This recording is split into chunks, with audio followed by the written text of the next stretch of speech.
We're news for business people.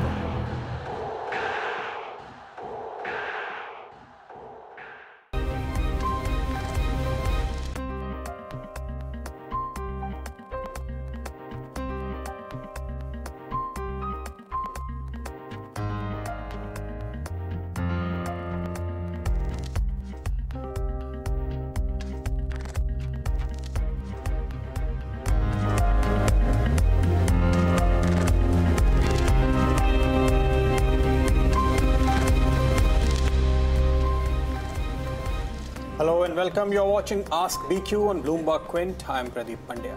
Hi everyone, and I'm Navneet Saluja D'Souza. Well, this is the show where we address all your stock queries. You can write to us on Twitter, Facebook, or just call us on 022-4540-4141. You can also mail us at askbq@bloombergquint.com with all your financial queries, and we'll try and address as many as possible on the show today. Just remember to add the AskBQ hashtag.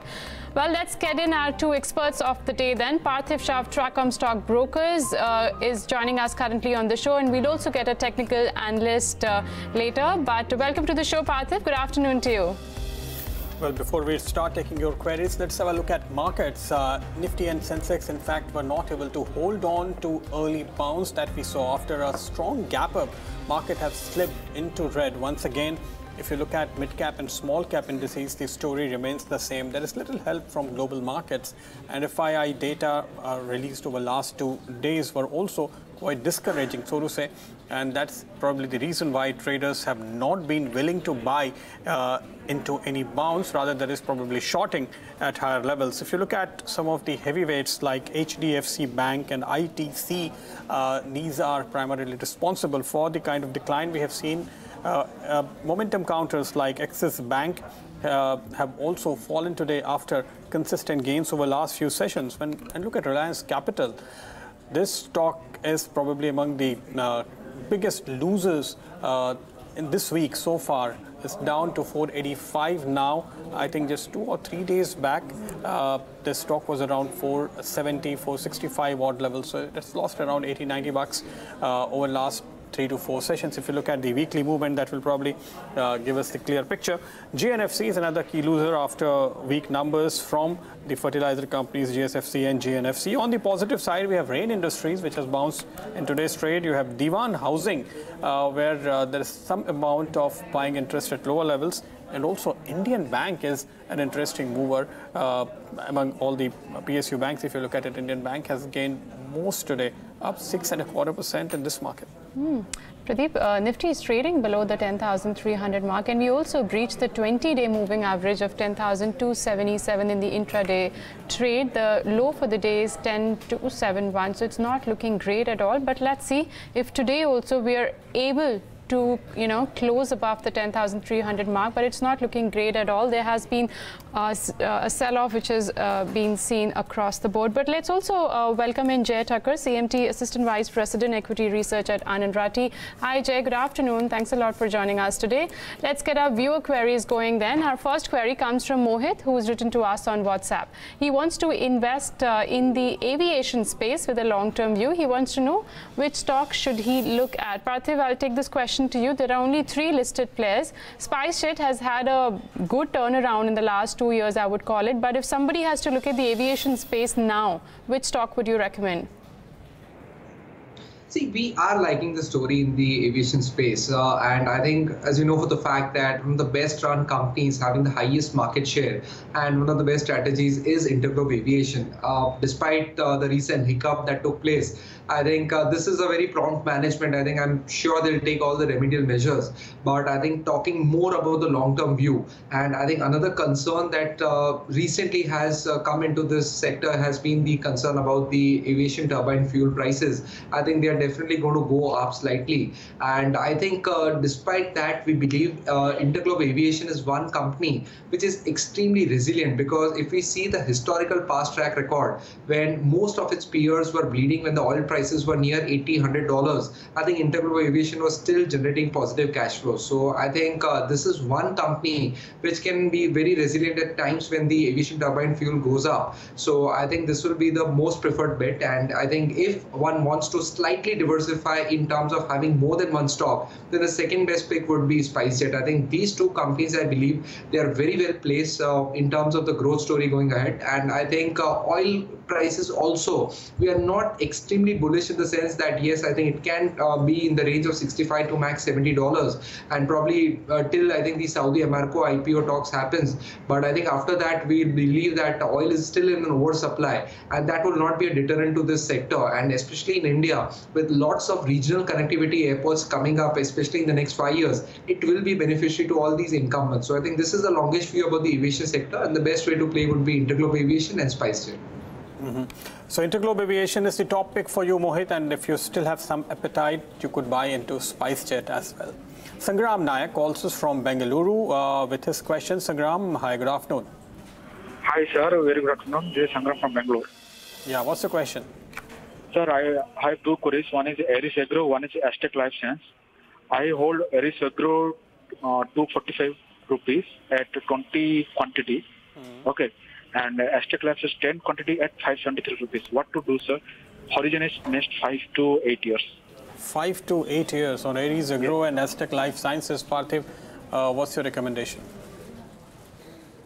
Firstly, Eris Agro, I think I believe that in this particular sector there are far better names, and especially when one has a 5 to 7 year view, I think it's better to go with a company which has a fantastic past track record and also has a fantastic pipeline going ahead. And one such company that we find is PI Industries, and I think luckily this stock has corrected with the recent miss in the results. But I think if we look into the long-term trajectory of this company, especially knowing the fact that they are not only into agrochemicals, they're having a lot of joint ventures with many of the Japanese players, but they are also into, I think, the contract research manufacturing work. I think this is a niche business. They have a very respectable $850 million order book sitting, and I think they're executing that order book quite well.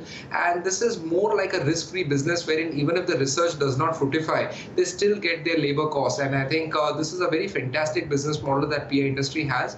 So I believe, I think for 5-7 year view as compared to Eris Agro, I would prefer PI Industries. Talking about Aztec Life, I think no doubt this company had change in fortunes, especially after Godrej Agrovet, which recently got listed, took over the management of this company, bought the promoter holding. I think my idea is that, you know, it's better to play the story by buying into or switching into Godrej Agrovet, because I think all the 4 businesses of Godrej Agrovet, especially the animal feed business, the palm oil business, the dairy business, and the agrochemical business can really scale up, I think, at each individual level. And all these businesses, I think, have less amount of competition. So overall, I believe, I think it's better to play, especially having such a nice 5-7 year horizon, to play via buying the parent, which is Godrej Agrovet. Okay, we're getting a lot of queries, live queries in fact, on Facebook and Twitter. Let's take the Facebook queries first. Manish Sivan has written to us. He's bought 100 shares of Dewan Housing at 540 rupees. He wants to know what should he do. Well, this is also one of the traders' favorite stock, Dewan Housing. I believe it's trading way above his buy price. If you could just pull up the counter at 646. Let me get a technical view on this one. Jay, on the charts, do you think he should book his profits, or do you expect higher levels?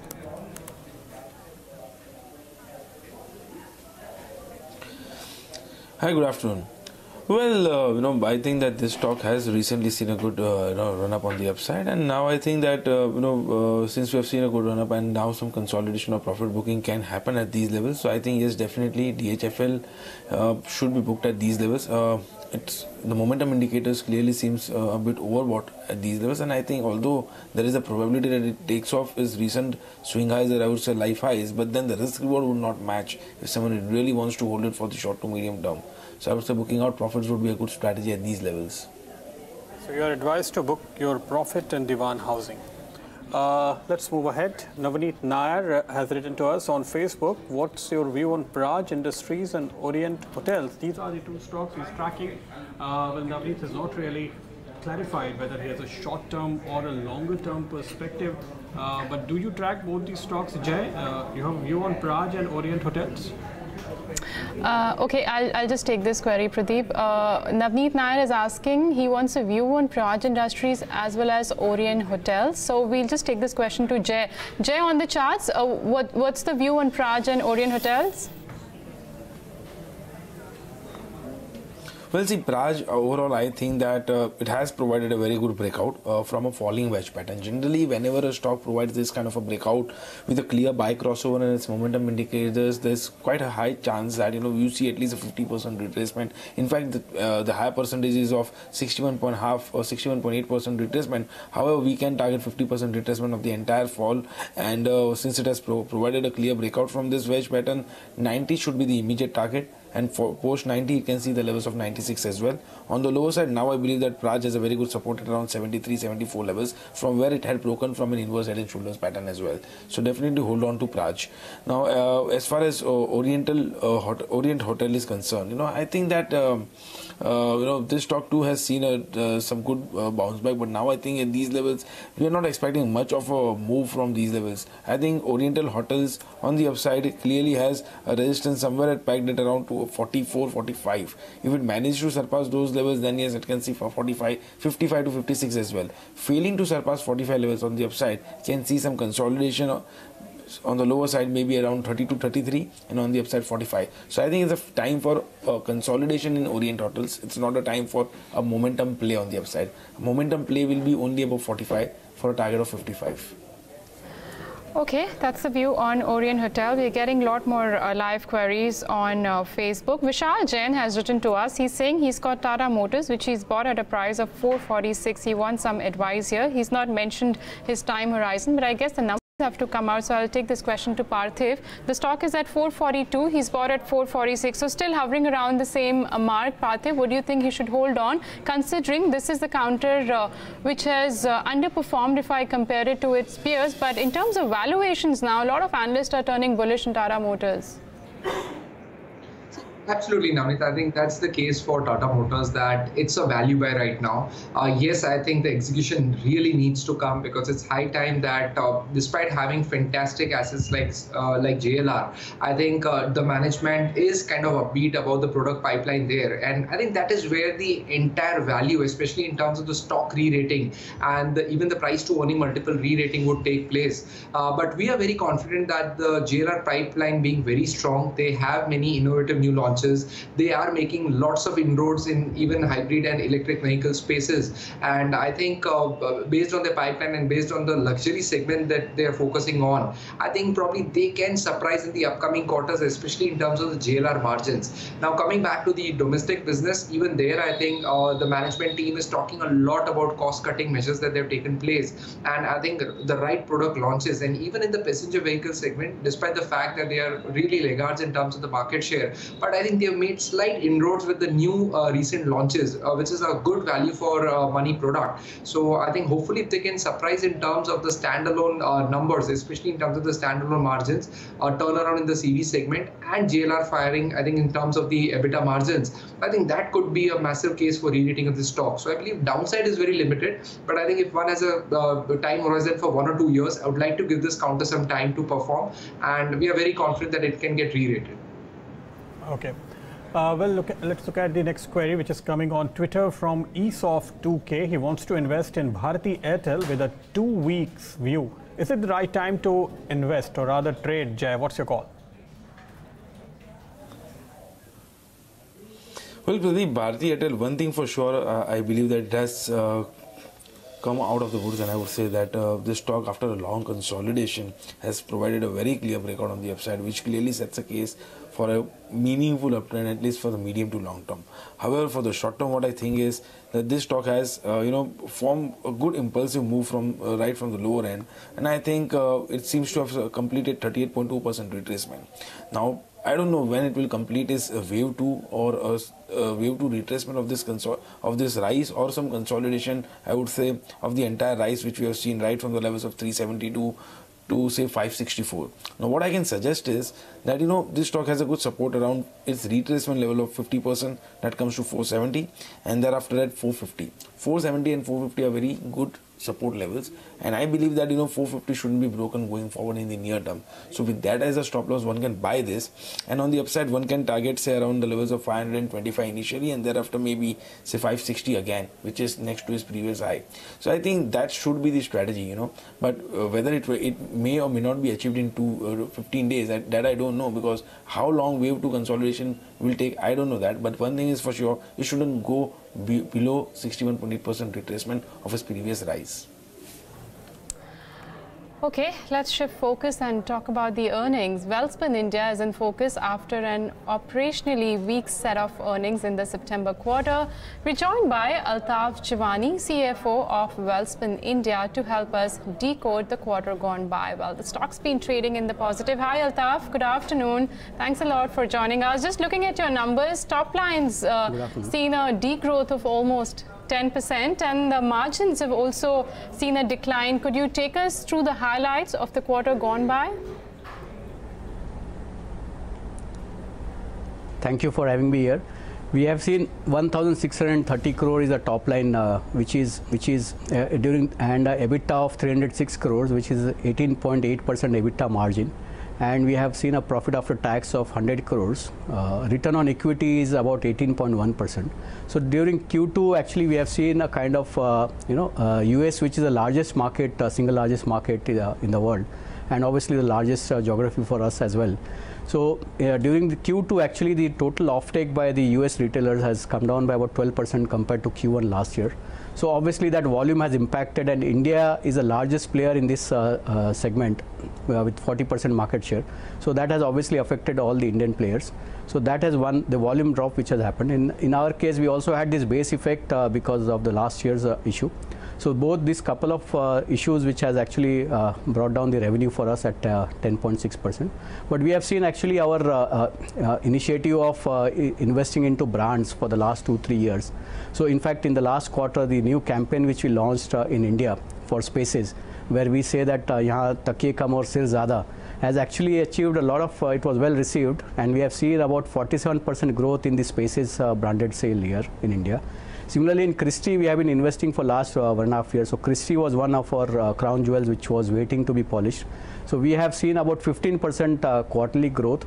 Now this is substantial when we compare to the actual pie size growth in that market, developed market.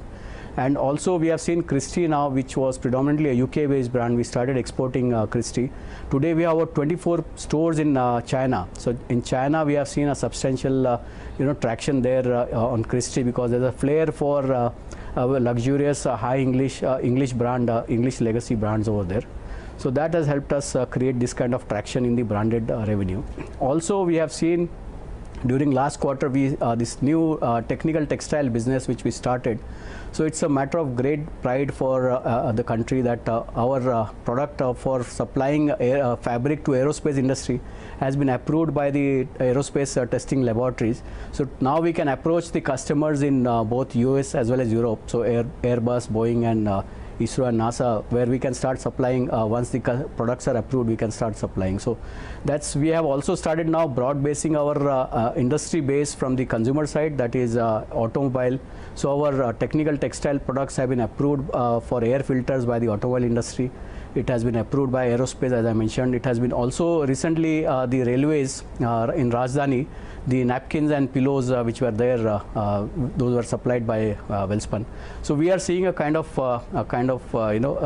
things, all the initiatives which we had started taking efforts during last 3 years, that is innovation, branding, and sustainability, have now started showing results, which will, and obviously the other segment which is like sports vertical. So earlier we were supplying towels to Wimbledon. Now we have started for FIFA 18, we have got the contract for them. So this is the first time FIFA is actually going to have towels in the FIFA 18 tournament. We have last year we supplied T20. We also had this we Escort. Still have a degrowth of 10% in your revenue. So what is the kind of outlook for the second half of the year? Right. Yeah, so it looks like this is a transient situation. So hopefully this destocking tendency should move out. So we should be able to, and obviously we had this base effect. So we should see a kind of a repeat in terms of volume during H2. You mean volumes will remain flat? They will not degrow at least, not degrow at least. Yeah. And no, annual we are looking at, see, there's one more factor we must keep in mind is that the export incentives, which was drawback, which was 7.5% and ROSL, which was 3.9%, those have been reduced substantially during from 1st October. So there is obviously 5.5% reduction on the of impact which will be there in the. We'll leave it at that. No, thanks a lot for joining us and decoding the quarter gone by for us. That was the management of Welspun India. The stock's doing pretty well, though there was a muted growth in terms of top line and even operationally, but the company has managed to post a good jump in terms of profit. But mind you, there was an exceptional item in the corresponding quarter. That's how it's showing a net loss for the corresponding quarter. But let's move on and address more of your queries. This one comes from Sunil Chahal, who's written to us on Twitter. Sunil spot 40 shares of Delta Corp at 235. He's got a long-term view. He wants to know what should he do. Parthiv, Delta Corp is a counter which a lot of analysts have turned bullish. I remember in the September quarter when we were chatting with the management, it was the first hiccup that recently it made the press that an influential investor has exited the counter. But I think overall looking at this stock, I think I've always believed that more than any sort of fundamental analysis, this being a concept stock the way it is, I think it's very important to have a very longish view on it, because I think especially at current juncture in the Indian stock markets, I think we don't have any other listed player who operates casinos and who has such licenses. So I think this is a story about the per capita income growth, and I believe this company is extremely well placed, and I think they also have diversification plans, and I think the online gaming thing that could also be a game changer. So I think so far so good. The government hasn't intervened, especially in this segment, and created any issues for players like Delta Corp. So that also bodes well. So I think definitely someone having a 2 to 3 year view can hang on to such stories, because I think they can really multiply wealth based upon the theme that we are playing on, which is the surplus disposable income spent, which goes into such places. So I think it's a well-established company. Last quarterly results were really good, and I believe the momentum can carry on going ahead in time. Okay, so that's the call on Delta Corp.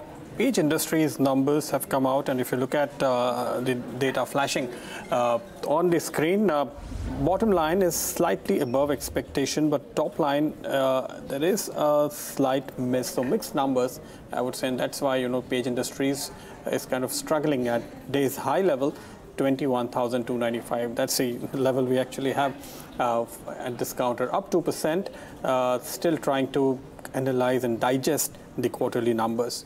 Let's move on, and the next query is from Harshad Prabhu Desai. He wants to know about IDFC and IDFC Bank. I think we are tired of these two stocks really. Every day there is at least one query on IDFC Group. Jay, I'll come to you. What's your call on IDFC? Well, Pradeep, I think, this stock has clearly reversed the trend from up to down. In the short term, I clearly see that, this stock has been heading lower, forming low top, low bottom. Apart from that, it has also broken its short-term moving average. Now I feel that on the upside, this stock has clear resistance around the levels of 63, 64. Till those levels are not taken off, maybe the stock is again inching back towards this previous range, or I would say towards the lower end of the range, and that level comes to around 54. So I think, yes, if someone really wants to short this counter, then I think the risk reward still favors on the short side, but not on the long side till 63 levels are not taken off. All right, so risk reward is in favor of short side, so definitely you should not be holding that stock in your portfolio. Let's take Kirti Mishra's query. She's bought Federal Bank at a price of 114. She wants to know what should she do? Should she hold or exit? Well, the stock is just about at 113. Jay, Federal Bank on the charts, what do you think? Well, I think this is one decent stock. I think the numbers at this time were also quite good. And post numbers, we have seen some good up move also coming in this stock. But then eventually, you know, with the markets, we have seen some selling pressure coming in this stock. But then what I can also see is that, overall rise, which we have seen right from 2016 lows from 42 or so till the recent highs, post numbers, you know, we have that is around 127, 128 has been quite an impulsive move. So that means that for the long term, medium to long term, the stock is quite good. For the short term, I think this stock still has some room to correct towards the levels of 100 at least. So I think it can fall back to 100, and at those levels I think the risk reward for the short term traders will increase. For the medium to long term traders, I would not say exit from this stock. In fact, if you see some lower levels, they can again average it out. For the short term traders, I would say on the upside, there's a clear resistance at 122. Till those levels are not taken off, 100 looks quite likely. Well, next query is from Ravi Udupa. He wants to know about Yes Bank. He is holding 200 shares, bought at 364. So that's a loss of around 20% on the existing holding. He wants to actually average. Jay, what is your advice? Yes Bank, Pradeep, I would say for the short term has to reverse the trend. In fact, you know, we have been seeing that most of the private sector banks bearing few like, you know, Axis or ICICI, they have been correcting, you know, and I think Yes Bank too seems to have clearly broken its long-term uptrend line. And that means that, you know, this stock is heading towards the levels of around, say, 280 at least in the short term. So I would say till 280 levels are not achieved, until we don't see some consolidation or some, you know, I would say rather short covering from those levels, I would not advise anyone to go long right now. Yes Bank, in fact, someone is really having it for the short term horizon, then one should exit. But still we can see somewhere around 6 to 7% downside from current levels. On the upside, this stock has a resistance clearly at around 319.20 zone. So till those levels are also not taken off, the probability of a downside still exists in the short term. For the medium to long term, however, we all know, Pradeep, that this stock has provided good returns. Hence, when this stock completes its correction, it is going to be very good again for the long term. So I would not comment on that, but for the short term, 280s looks quite likely. Okay, that's the view coming in on Yes Bank. Let's take Amit Kedia's query. He's asking, he wants to invest 2 lakh shares for 2 years. He wants to know which stock should he put his money in. Parthiv, I'll take this question to you. If somebody wants to put 2 lakhs for 2 years, how should they approach the markets? See, I think we'll have to be very value conscious in terms of which stocks we enter, because the time horizon is 2 years. So I think this market is really pricey in terms of trying to being very hard to find real value stocks. But I think if I were to stick my neck out, especially in terms of the private sector banking, I think the mid-cap private sector banking, we're very comfortable with valuations of Federal Bank. That is one stock that he can surely add. In the specialty chemical segment, I believe a company like Deepak Nitrite can do extremely well. There are 1,600 crore capex for phenol and acetone, which are value-added products, and so I think this capex will pan out over the next 2 years. So that is again a story that we are liking. We also believe that, you know, a sector like automobile, where I think the auto ancillary is going to play a huge part, wherein I think a very good name like Motherson Sumi, where over the next 2 years we're going to see a lot of interest, especially in terms of all the new plants that they've developed. So I think these are 3 quality stocks which can really kind of outperform the market, totally based on the valuations they are available at and all the triggers that they would have over the next 3 years. So I think definitely one can divide that 2 lakhs into these 3 stocks in an equal proportion and hang on to it for the next 2 years. Okay, Vishal Jain is holding Cipla 100 shares at 652. Jay, what's your advice on this? Well, Cipla, Pradeep, I would say, you know, recently pharma stock had seen a good run up. You know, it's just that, you know, post Lupin results came out, we've been seeing that kind of a pressure coming in all the pharma stocks. Cipla had provided a very good breakout from a double bottom pattern, Pradeep, and you know, the breakout level on the upside was 630. Now, you know, we are seeing again some pressure building up on Cipla, and is not able to, you know, hold on to its breakout level. In fact, I would say 630 was the breakout level. Now it's trading below those levels with a sell crossover as well in the momentum indicators. So I would say, you know, one should exit Cipla till we again don't see a meaningful close or a weekly close, maybe, you know, on the above the levels of 630, along with a good buy crossover. Right now the indicators are also pointing lower. Okay, that's the view on Cipla. And on that note, we'll like to thank both our guests. Thank you very much, Jay and Parthiv, for helping our viewers with their queries. That's all that we have on this edition of Ask PQ. But remember, we are just a tweet, post or a call away. So keep your queries coming, and we promise to address all of them through our shows. You can also log on to BloombergQuint.com, search for hashtag AskBQ and get answers to all the queries that were discussed on the show. Power Lunch is up next. Keep watching Bloomberg Quint Live.